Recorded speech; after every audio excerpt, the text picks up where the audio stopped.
He raised his glass and looked right at me, and what came out of his mouth made the entire room go quiet. "To the people who actually matter," my son-in-law's father said, loud enough for every single one of the 240 guests to hear. Not the ones who showed up hoping to ride on someone else's coattails. He was looking directly at me when he said it. I sat at table 11. Not table 1, not even table 3. Table 11, near the back, next to the emergency exit. My daughter was 40 feet away in a white dress, and she would not look at me. What Arthur Pemberton did not know, what none of them knew, was that I had spent the last 3 years waiting for exactly this moment. Let me take you back to the beginning. I grew up in Macon, Georgia, the kind of place where everyone knows your business and nobody forgets anything. My mother worked at a fabric store. My father drove a delivery truck until his back gave out, and after that, he mostly just sat in a chair by the front window and watched the cars go by. We were not poor, exactly. We were careful. Every dollar had a job to do, and you did not spend it until it had done that job twice. I married young, 22 years old, a schoolteacher with a certificate from the state of Georgia, and a used Buick that needed a new alternator every spring. My husband, Ray, was a project manager for a civil engineering firm. He was a good man, not perfect. He had a temper when things went sideways at work, and he could go quiet for days at a time in a way that made the house feel like a library. But he was honest, and he worked hard, and he loved our daughter from the moment they put her in his arms. Our daughter Cecily was born in 1991. She had Ray's dark eyes and my mother's stubborn chin, and by the time she was 4 years old, she had already figured out that if she asked me a question right after I'd had my morning coffee, the answer was more likely to be yes. Ray died when Cecily was 9. A blood clot, completely without warning, on a Tuesday morning in March. He had kissed me goodbye, taken his travel mug, and driven to a job site in Savannah. By 11 o'clock, I was getting a phone call I did not understand for the first 30 seconds, because the words did not make sense in the order the man was saying them. I do not need to tell you what that does to a person. If you have been through it, you already know. If you haven't, I hope you never do. What I will tell you is what happened after. I kept teaching. 5th grade at Westfield Elementary for 21 years, with a brief move to a middle school for 3 of those years that I do not like to think about. I got my master's degree on nights and weekends while Cecily was in elementary school, eating microwave soup at the kitchen table with my textbooks spread out between us while she did her homework. I coached the junior Scholastic Bowl team for 11 years. I organized the book fair every October. I drove Cecily to swim practice at 5:30 in the morning, 3 days a week, for 6 years. I did not date. I thought about it once. Around the time Cecily was in high school, a man named, well, it doesn't matter, he was a dentist, he was kind, he asked me to dinner twice. I said yes the second time, and partway through the appetizers I realized I was sitting there thinking about a permission slip I had forgotten to send home. And I thought, well, that probably tells you everything you need to know about where your heart is. I drove home, paid the babysitter, checked that Cecily had finished her math homework, and that was that. My life was my daughter. My life was my students. My life was a 2-bedroom house on Clover Street with a pecan tree in the backyard that dropped more pecans than one woman could ever use. So every November, I bagged them up and brought them to school and left them in the break room. This is not me asking for sympathy. I am telling you the math. I am telling you what I put in so you understand what was at stake. Cecily graduated from the University of Georgia with a degree in communications. She got a job at a marketing firm in Atlanta and moved into an apartment with 2 roommates. She called me every Sunday. She came home for Thanksgiving and Christmas and usually a weekend in the spring. We had a good relationship, not without friction. She thought I was too careful with money. I thought she was too quick to trust people, but good. Real. The kind where you can say the hard thing and still show up the next Sunday. She was 29 when she met him. His name was Davis Pemberton. She told me about him on a Sunday call in late September, and I could hear in her voice immediately that brightness, that particular carefulness of someone trying to sound casual about something they are not casual about at all. He was in commercial real estate. He had grown up in Charleston. He had a dog named Biscuit, and he made his own pasta on Sunday evenings. That's very specific, I said. He's specific, she said. I liked him when I met him. I want to be honest about that. He was 32, polite, asked me real questions, and listened to the answers. He had good manners that didn't feel like a performance. He laughed easily. He clearly adored my daughter. His parents were another matter. I met Arthur and Constance Pemberton at a dinner in Charleston about 7 months into Cecily and Davis's relationship. Arthur had built a commercial real estate development company from a mid-sized regional firm into something considerably larger. I had done some reading before the dinner, which I mention only because what I found would become important later. Constance was the kind of woman who asks you what neighborhood you live in before she asks you your name. Not rudely, more like a reflex, like she needed to file you before she could really look at you. Dinner was at their house. Their house was in the south of Broad neighborhood of Charleston, which, if you were not familiar, is the sort of address that functions in certain circles the way a uniform does. It tells people who you are before you open your mouth. The house was beautiful. I will give them that. Arthur asked me, at some point during the main course, whether I was still working. I'm retired, I said. I taught school for over 2 decades. He nodded. The way you nod when someone tells you something that requires a polite response but does not particularly interest you. Public school? Constance asked. Yes, I said. Another nod. That was the whole conversation. After that, they talked about a property in Greenville that Arthur was developing, and a trip they were planning to Portugal, and Davis's brother who is in graduate school at Vanderbilt. I was not rude. I ate my food. I asked appropriate questions. I laughed when something was funny. But I drove back to the hotel that night with a particular feeling in my chest that I recognized from experience, the feeling of having been weighed and found beside the point. I did not tell Cecily this. She was happy. Davis was good to her. The parents would not be her daily life. I told myself this, and mostly I believed it. The engagement happened the following spring. Davis proposed on a trip to Asheville. Cecily called me from a parking lot outside a restaurant, still holding the ring, laughing and crying at the same time. I sat on my couch in Georgia and cried too, the good kind, the kind that comes from watching someone you love get something they deserve. The wedding planning was where things started to come apart. Constance called me about 3 weeks after the engagement. She had some thoughts about venues. She had some thoughts about photographers. She had, it turned out, quite a number of thoughts, and most of them were framed as suggestions but had the structural weight of decisions that had already been made. We were thinking the ceremony at St. Philip's, she said. Arthur and I were married there. It's important to us. I said that sounded lovely. And the reception at the Harborview Club. I said I wasn't familiar with it. It's the club, she said with the faint emphasis on the word the, that I suspected was not accidental. The wedding Constance and Arthur had in mind was going to cost somewhere between $40,000 and $60,000. Probably more. I had enough saved that I could have contributed something meaningful. Not half, not even close, but something. I called Cecily and told her this. I told her I could put in $15,000 and that I was proud to do it. There was a pause on the phone. Mom, she said, the Pembertons are handling it. I want to contribute, I said. It's your wedding. They want to do it, she said.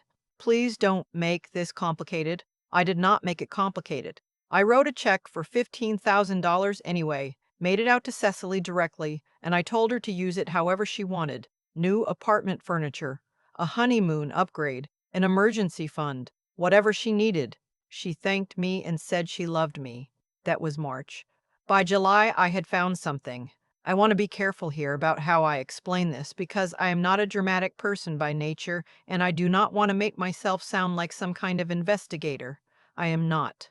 I am a retired schoolteacher who reads carefully and does not forget things she has read. When I was preparing for that first dinner in Charleston, I had done some research on Arthur Pemberton's company, Pemberton Development Group. What I found at the time was mostly standard business news, projects, contracts, a few local profiles in Charleston business publications. One article mentioned a workplace accident at a construction site in 2019, a collapse that injured 3 workers, one seriously. The article was brief and didn't go into detail, but something about the way it was written, the careful neutrality of it, stayed with me. I don't know what made me look again in July. Maybe it was the dinner. Maybe it was the phone call with Cecily. Maybe it was just the particular way Arthur Pemberton had nodded when I said I'd been a public school teacher, like I had told him something mildly sad. I found the OSHA incident report through a federal records request database that a colleague had once shown me. She had used it for a school safety project years ago. The report on the 2019 site collapse was detailed in a way the news article had not been. Safety protocols that had been skipped, inspections that had been signed off and never conducted, a material substitution that had been approved internally despite an outside engineer's written objection. The engineer's objection was in the file. His name was on it. I sat with this information for a long time. I am not naive about what legal liability looks like, or about the difference between "this is troubling" and "this is actionable." I spent a long time thinking about what to do with what I had found. I printed the documents. I made a copy and kept it in the fireproof box in my closet next to Ray's death certificate and Cecily's social security card. And then I waited. Not because I was afraid, because I needed to understand what I was looking at before I decided what to do with it. I had learned a long time ago, from 21 years of teaching children, that the answer to almost every difficult situation is first to make sure you actually understand the situation before you open your mouth. What I did not do, and I want to be very honest about this because it still bothers me, was tell Cecily. I told myself I was protecting her, that she was happy, that the wedding was happening either way, that my information was incomplete and I needed more time. All of that was partially true, but the full truth is that I was also afraid. Afraid of being wrong, afraid of what it would cost her, afraid of what it would cost me in her eyes if I came in with something this serious and it turned out to be less than it looked. I have had a long time to sit with that choice. It was not the right one. I know that now. In October, about 4 months before the wedding, Cecily called me and she sounded strange. Not upset exactly, careful. Like she was choosing her words. She told me she had found out something about her father-in-law. She didn't say how. She said she had known for about 6 weeks and she hadn't said anything because she was trying to figure out what to do, and she had decided not to say anything before the wedding because she didn't want to blow up her relationship with Davis over something that involved his father, not him. She had found out about the site collapse, not the full extent of it, but enough, and then she told me she hadn't told me because she was afraid of what I would do. "You would have gone right at it," she said. "You would have made it a thing." I didn't say anything for a moment. "I'm your mother," I finally said. "I know," she said. "That's why I didn't tell you. I cannot explain to you precisely why that hurt as much as it did. Logically, I understand what she meant. She meant that she knew me. She meant it as a kind of trust, but there was something under it. The idea that I was a problem to be managed, a force to be kept away from something delicate, that settled in my chest like a stone. I told her I needed some time. I did not call her back for 3 weeks. I am not proud of this. At the time, it felt like the only honest thing I could do. I could not pretend everything was fine when it wasn't. But 3 weeks is a long time. A lot of silence can grow in 3 weeks. When I called her back, we were civil. We talked about the wedding.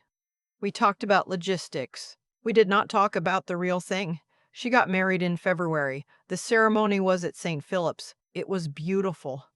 The light came through the high windows the way it does in old churches, that particular afternoon gold that makes everything look like something worth remembering. Cecily was stunning. Davis cried when she walked in, which made me cry, which made the woman next to me, someone's aunt from Connecticut, hand me a travel pack of tissues from her purse. I was seated in the third row, not the front. There was a reserved card on the pew in the front row for Arthur and Constance and Davis's grandmother and his brother.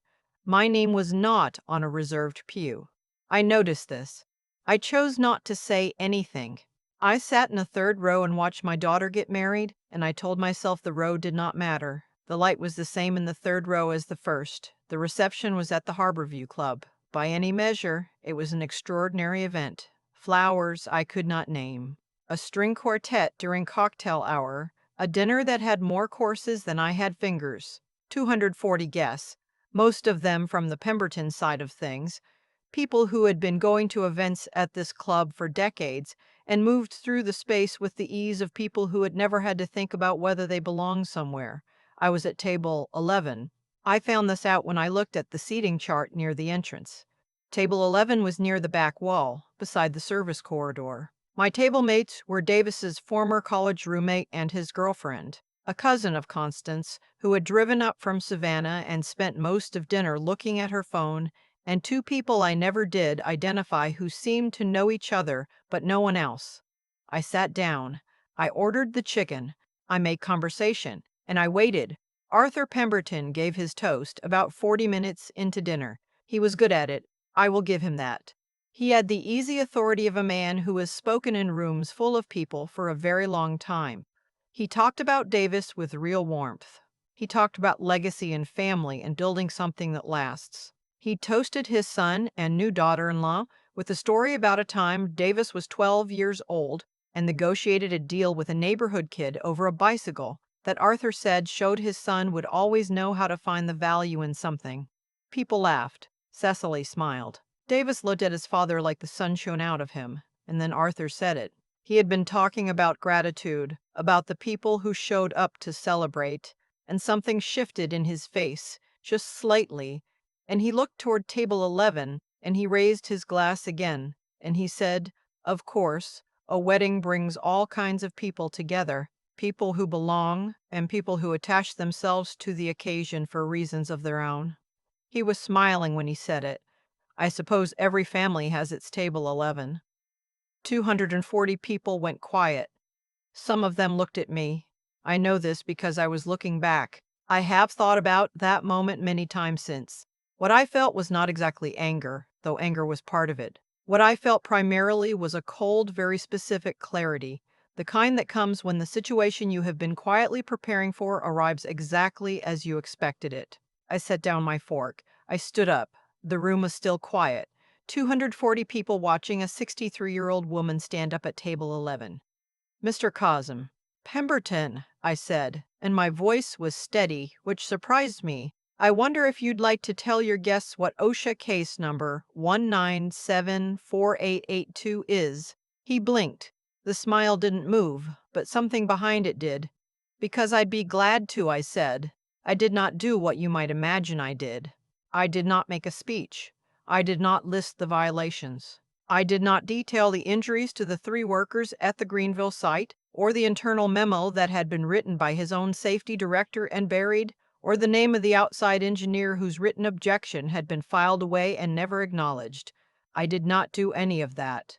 I said calmly that I had filed the OSHA documents with the South Carolina Department of Labor, Licensing and Regulations 6 weeks earlier, that I had also sent a package to a reporter at the Post and Courier named Alicia Devereaux, who had been working on a story about construction safety violations in the Charleston metro for the past several months, and that I had that morning received confirmation that the story was scheduled to run the following week. Then I said, "I raised my daughter alone for 24 years. I worked every day so she could have everything she needed. I drove her to swim practice at 5:30 in the morning. I stayed up past midnight helping her with college applications. I was not her housekeeper or her driver. I was her mother, and I am still her mother, and I will not sit at table 11 and be made to feel like a guest in my own daughter's life." I picked up my glass. "Congratulations to Davis and Cecily," I said. "I hope they have everything they deserve." I drank and I sat back down. The article ran 9 days later. Alicia Devereaux had been thorough. The documentation I had sent was part of it, but she had found more on her own. A second site with similar patterns. A former project manager who agreed to speak on the record. Arthur Pemberton issued a statement through a PR firm 3 days after the article published. His company's stock, it had been taken public in 2021, dropped 11% that week. "I am not going to tell you any of this felt good. That is not the right word. It felt necessary. It felt like the truth finally taking up the space it was owed.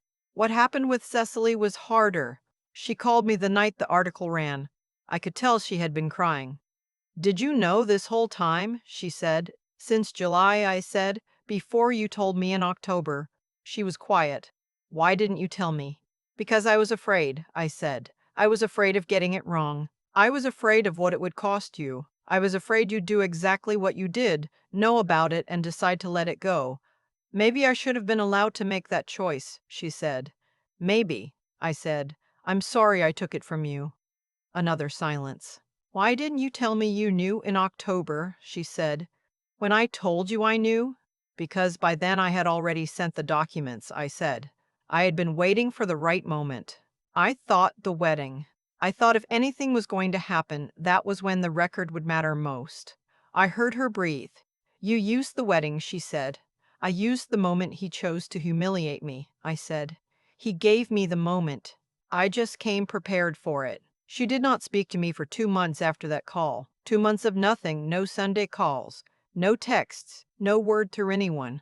The longest silence of my life, longer than the 3 weeks after she told me she hadn't told me about the documents, longer than anything since Ray died. Davis called me once during those 2 months. I did not expect that. He called from what I could tell was his car, speaking quietly. He said he wanted me to know that he did not hold what I had done against me, that what his father had done at the site and at the reception was wrong, and that he had known his father was not a good man for a long time, and that he was sorry I had been seated at table 11.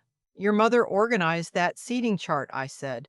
I know, he said. I should have pushed back on it. I'm sorry. I told him I appreciated the call. He said Cecily needed time. She called me on a Sunday in April, 11 weeks after the article ran. She didn't say hello. She just started talking, the way she's done since she was about 12 years old, when she had something she needed to get out. She said she had been angry at me for being right. She said she had been angry at me for not trusting her with it sooner. She said she had been angry at herself for the same reason. She said she had talked to a therapist 6 times in 2 months, which was more than she had talked to anyone in years, and the therapist had told her something she kept coming back to. She said Cecily told me that the people who protect us don't always protect us the way we would choose, and that anger at the protection is allowed. But so is gratitude for it. I did not say anything for a moment. I'm sorry I didn't tell you sooner, I said. I'm sorry I handled it the way I did. I know, she said. I'm sorry I put you at table 11. You didn't put me there. I knew about the seating chart, she said. I didn't fight it. That was the real thing. That was what had been sitting between us the whole time. And now it was out in the open, where things can start to heal. We talked for 2 hours that Sunday. When we hung up, I sat in the kitchen for a long time in the quiet, with the afternoon coming through the window and the pecan tree in the backyard just starting to bud. I thought about Ray, the way I still do. I thought about the Tuesday in March, when everything changed, and the way I had kept going after that because there was a 9-year-old girl who needed me to. I thought about all the 5:30 mornings and the microwave soup and the permission slips and the college application essays. I thought about standing up at table 11 in front of 240 people and saying the true thing out loud. I do not regret it, not one part of it. The truth is that I've been at table 11 my whole life, the woman who did the work without getting the seat. And one February evening in Charleston, I finally said, I see the arrangement you have made, and I will not pretend it is fine. That is enough. That has always been enough.